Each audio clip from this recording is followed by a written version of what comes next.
Na série Viva Açores de hoje, a gente segue a trajetória dos açorianos que chegaram aqui no sul do Brasil há apenas 274 anos. E a gente ultrapassa nossas próprias fronteiras. Vamos saber por onde fica o Porto dos Casais? Os quase 6 mil açorianos que vieram para cá a partir de 1748 e se dividiram.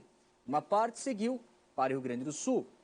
Fundaram várias cidades, entre elas a cidade de Porto Alegre. Vejam. Bah, gaúcho velho! Arrombasse! Olha, olha!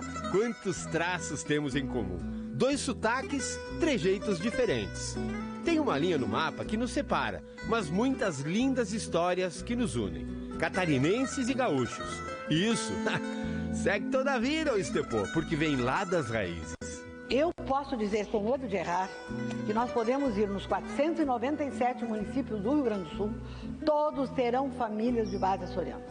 Os Açores entraram, né, no meu imaginário e eu fico muito feliz que esteja também presente agora, esteja presente no imaginário da população como um todo.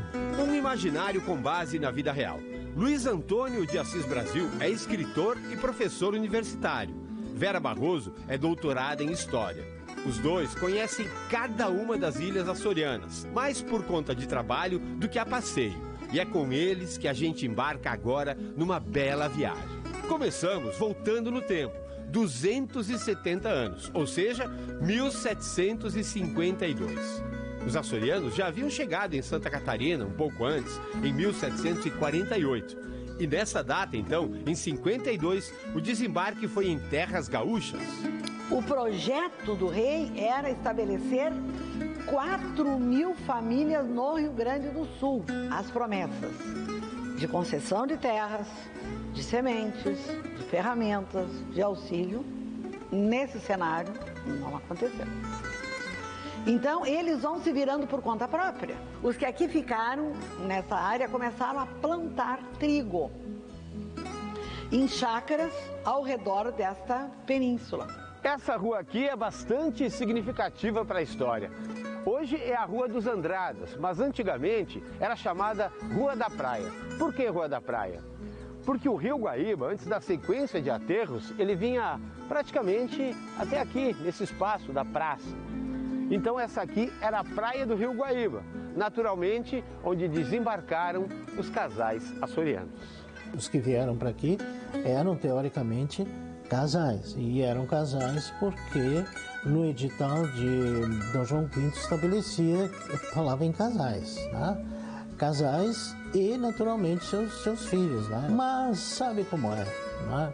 Ah, não vou deixar minha mãezinha aqui, sabe? Tá, mas a minha cunhada está passando necessidades, quem sabe ela vai com a gente. Olha, eu tenho um sobrinho meio doente, a gente não queria... Bom, então eram casais, teoricamente, mas não eram só casais. Com a vinda dos casais, a então freguesia foi batizada São Francisco de Porto dos Casais, que um tempo depois acabou virando Porto Alegre. Agora, olha que interessante, a mudança ocorreu por conta da alegria das famílias açorianas que se instalaram ali. A fixação de açorianos aqui, para além dos que se fixaram em vários outros pontos, deu muita visibilidade para eles. Na medida em que este porto, né, enquanto exportadores de trigo que eles passaram a ser e fazer negócios nesse porto, ganhou uma animação de tal forma que esse Porto dos Casais passou a se chamar um Porto Alegre, por essa movimentação, por esse comércio ativo que eles passaram a desenvolver. Alguns historiadores ainda questionam se a troca de nome para Porto Alegre foi mesmo devido a essa alegria dos açorianos, mas... O que eu digo é o seguinte, o que mais importa é o imaginário, é o que fica na cabeça das pessoas, né?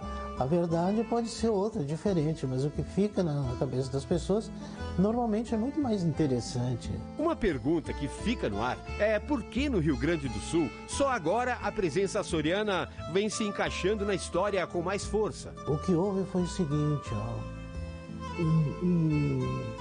uma grande escuridão aí desde a chegada deles até o renascimento dos açorianos no século XX, atenção. Meu bisavô, tá, era bisneto de açorianos, mas ele nunca falou nisso. Ele não sabia, simplesmente. E assim era toda a população. Tá? Eu estou falando isso assim, eu estou incluindo todo o sul do Brasil. Eu, quando estudei na escola, no 5º ano, era História do Rio Grande do Sul, nós falávamos açorianos. Começou a se incluir isso nos currículos na década de 50, por aí. Diferentemente da imigração de europeus de outros países, que chegaram cerca de 100 anos depois. Após a independência do Brasil, em 1822, vieram alemães, vieram italianos, vieram outros grupos europeus, que se sabe muito deles porque há documentos da chegada deles com nome, data, a profissão, se sabe ler, escrever e tudo mais, no nosso arquivo histórico do Rio Grande do Sul. Enquanto que se nós procurarmos sobre os açorianos, é meio que procurar agulha no palheiro. Mas há uma mudança a caminho nesse sentido.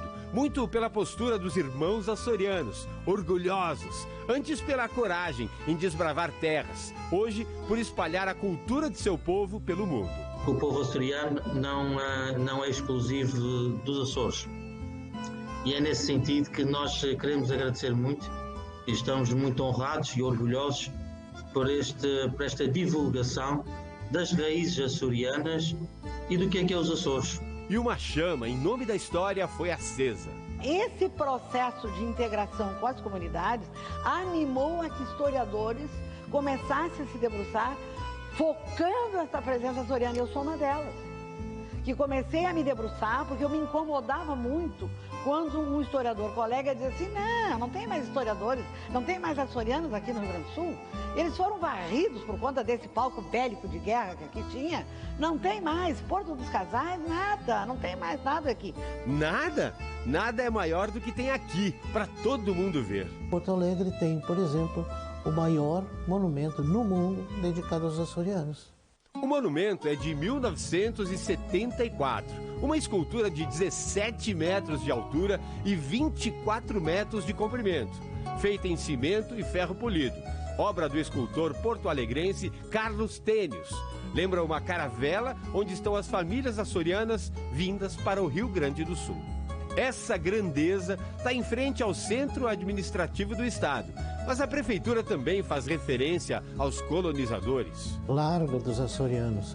O Paço Municipal recebeu o nome, era simplesmente Paço Municipal, recebeu o nome de Paço dos Açorianos em 1970 e alguma coisa, tá? E hoje as pessoas chamam Paço dos Açorianos.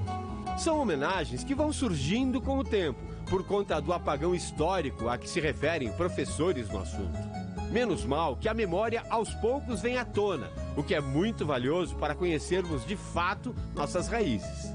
E olha, como sugestão para comemorar esse resgate, vou indicar uma chimarrita. Todo mundo sabe que é do folclore gaúcho, mas pouca gente sabe que a origem da chimarrita é açoriana. Ouve essa. Na verdade, a chimarrita não tem nada a ver com chimarrão. Na verdade, era o namorado da Rita, que fazia serenata lá nos Açores, para a Rita, chamando a Rita na noite com a sua cantoria. E que se transformou num batido de acordar para chamar na madrugada a sua Rita. E aqui virou uma dança chimarrita. Transportaram de chamarrita para chimarrita, e que é uma das danças tradicionais do nosso folclore aqui gaúcho. E assim seguimos, desbravando a história de quem há muito tempo chegou aqui para lutar por essas terras e plantou a semente dessa potência que somos hoje no sul do Brasil.